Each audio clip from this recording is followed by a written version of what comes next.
Assalamualaikum warahmatullahi wabarakatuh. Saya Pipit Febriani dengan NIM 2009125 dari kelas 2A. Di sini saya memenuhi tugas manajemen operasi dengan topik proses-proses tata letak.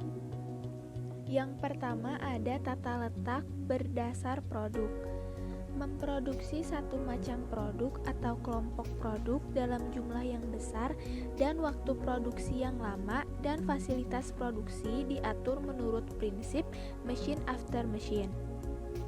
Tata letak berdasarkan produk memiliki beberapa sifat, yaitu yang pertama, produknya memiliki jenis yang sedikit tetapi menghasilkan volume yang banyak. Yang kedua, mesin yang digunakan dalam tata letak ini adalah mesin khusus. Yang ketiga, tenaga kerja harus profesional dengan tenaga khusus yang sesuai kebutuhan mesin. Yang keempat, kualitas produk banyak ditentukan oleh kualitas mesin daripada keahlian karyawan. Contoh dari tata letak tersebut adalah PT Teh Celup 88 yang merupakan perusahaan yang bergerak di bidang agroindustri dengan produk unggulan yaitu Teh Celup 88. PT Teh Celup 88 memproduksi teh celup dengan mesin dan peralatan yang modern serta dijamin keamanan dan kebersihannya. Selanjutnya ada tata letak berdasar proses. Menempatkan jenis mesin yang sama dalam satu departemen, mempunyai produk yang bervariasi dan diproduksi dalam jumlah yang kecil. Kelebihan tata letak berdasarkan proses yaitu yang pertama, kemungkinan besar memerlukan utilitas mesin yang tinggi. Yang kedua, kemungkinan menggunakan mesin yang memiliki multiguna untuk mengikuti perubahan yang terjadi pada jenis produksi. Contohnya adalah perusahaan Roti Milano yang merupakan perusahaan roti keluarga yang berdiri pada tahun 2001. Jenis-jenis roti yang diproduksi oleh perusahaan Roti Milano ada 100 jenis roti. Dalam menentukan tata letak peralatan dalam pabrik Roti Milano yaitu urutan proses, jumlah mesin, dan peralatan yang digunakan, pengaturan tata letak harus disesuaikan dengan ruangan yang ada. Selanjutnya ada tata letak posisi tetap. Tata letak jenis ini memiliki posisi yang tidak dapat dipindah-pindah atau dengan posisi yang tetap, seperti faktor produksi mesin-mesin, tenaga kerja, dan peralatan lain hanya diperlukan untuk bergerak menuju tempat pembuatan produk. Tata letak posisi tetap memiliki sifat-sifat tertentu, yaitu barang memiliki posisi tetap atau tidak mungkin dipindah-pindah.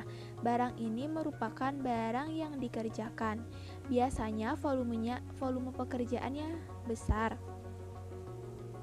Lalu kelebihan dari tata letak posisi tetap yaitu kurangnya dalam pergerakan material dan terdapat kesempatan untuk melakukan berbagai banyak tugas.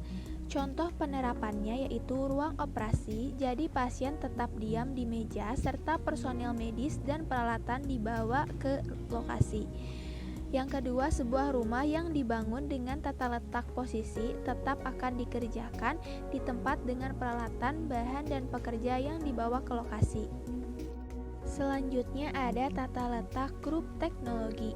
Tata letak tipe ini mengelompokkan produk atau komponen yang akan dibuat berdasarkan kesamaan dalam proses dan merupakan kombinasi dari tipe tata letak produk dan proses. Di sini diperkenalkan konsep sel manufaktur. Kelebihan tata letak grup teknologi yaitu dalam pengendalian bahan, biaya yang dikeluarkan tidak banyak atau lebih hemat, dengan mudah mengetahui kelompok-kelompok produk berada. Lalu pengiriman barang memerlukan waktu yang lebih cepat dengan ditentukan scheduling sederhana. Biaya tetap dapat dikurangi karena orang bisa mendasarkan pada kegiatan yang lalu. Contoh tipe tata letak ini yaitu pabrik alat dan mesin pertanian atau Al-Sintan. Kedua, pabrik pembuatan suku cadang. Yang ketiga, pabrik perakitan mobil, motor, atau elektronika. Yang kelima ada tata letak kantor, adalah pengaturan dan penyusunan seluruh mesin kantor, alat, perlengkapan kantor, serta perabot kantor pada tempat yang tepat. sehingga pegawai bisa bekerja dengan nyaman, baik, bebas, dan leluasa untuk bergerak. Nah, terdapat contoh dari tata letak kantor. Yang pertama ada tata ruang kantor tertutup. Nah, merupakan tata ruang kantor di mana masing-masing orang dalam kantor dipisahkan melalui sekat-sekat. Yang kedua, tata ruang kantor terbuka adalah ruang kerja yang di dalamnya terdapat banyak karyawan maupun divisi kerja yang tidak dipisahkan oleh pembatas.